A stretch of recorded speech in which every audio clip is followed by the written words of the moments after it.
in this nation, what is important is that we remain together and uphold the rule of law. Live by the Constitution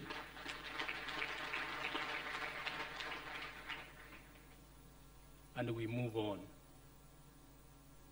Your Excellency the President,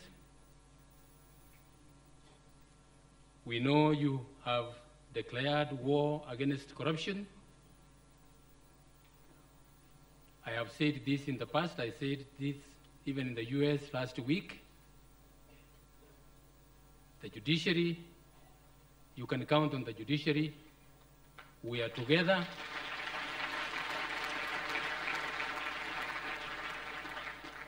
On fighting corruption,